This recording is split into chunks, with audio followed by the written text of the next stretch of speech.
ఇక తల్లిదండ్రులకు వచ్చేగల ఏ కళ్ళు అయితే మీరు కన్నారో ఈ రోజు మీ పిల్లలు నెరవేర్చడం జరుగుతుంది. చదువు ఇక్కడతో ఆగకూడదు. ప్రభుత్వం అన్ని రకాలుగా మీకు అండగా నిలబడుతుంది. మీరు చూస్తే కేవలం స్కూల్ ఎడ్యుకేషనే కాకుండా ఇంటర్మీడియట్ ఎడ్యుకేషన్ లో కూడా అంటే గవర్నమెంట్ జూనియర్ కాలేజీలు కూడా బలోపేతం చేస్తున్నాం. మీరు మొన్న రిజల్ట్స్ కూడా బాగా వచ్చినాయి. ఒక పక్కన అది చేస్తున్నాం. హైయర్ ఎడ్యుకేషన్ కి వచ్చేగల కూడా సంపూర్ణ ఫీ రీయింబర్స్మెంట్ విధానాన్ని మేము ముందరికి తీసుకెళ్తున్నాం. పీజీ ఫీ రీయింబర్స్మెంట్ కూడా గౌరవ ముఖ్యమంత్రి గారు గైడ్ లైన్స్ ఫామ్ చేయమని మాకు ఆదేశాలు జారీ చేశారు. అంటే ప్రభుత్వం అన్ని రకాలుగా మీ పిల్లలకి అండగా నిలబడుతుంది. మీ పైన కూడా బాధ్యత ఉంది. పిల్లల్ని మీరు మోటివేట్ చేయాలా, గైడ్ చేయాలా. చాలా క్రిటికల్ ఏజ్ ఇప్పుడు వచ్చే 2 సంవత్సరాలు చాలా ఇంపార్టెంట్. సో ఆ గైడెన్స్ అనేది ఎప్పుడు మీరు ఉండాలని నేను మిమ్మల్ని అందరినీ కోరుకుంటున్నా. ఇక్కడ ఉన్న పిల్లలందరూ కూడా మీరు కేవలం స్టూడెంట్స్ కాదు, మీరందరూ ఈరోజు స్టోరీ టెల్లర్స్. మీరు వెళ్ళాలి.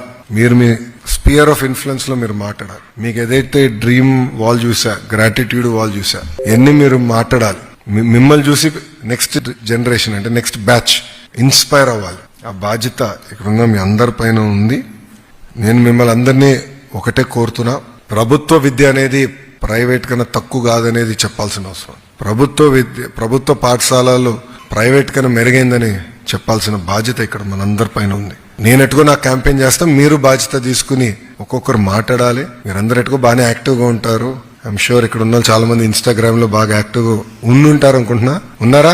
లేదంటే నో టైం, ఓన్లీ చదివే. ఇంట్లో ఫోన్ ఇవ్వాల, ఎవరికి ఫోన్ కూడా ఇవ్వట్లేదా? బెస్ట్ డెసిషన్ ఇది. ఫోన్ ఎంత తక్కువ వాడితే ఈ వయసులో అంత బెటర్. కానీ మీరు మీ సోషల్ మీడియాలో యాక్టివిస్ట్ గా మారి ప్రభుత్వ పాఠశాలల గురించి మీరు అందరూ మాట్లాడాలని నేను మనస్ఫూర్తిగా కోరుతున్నాను.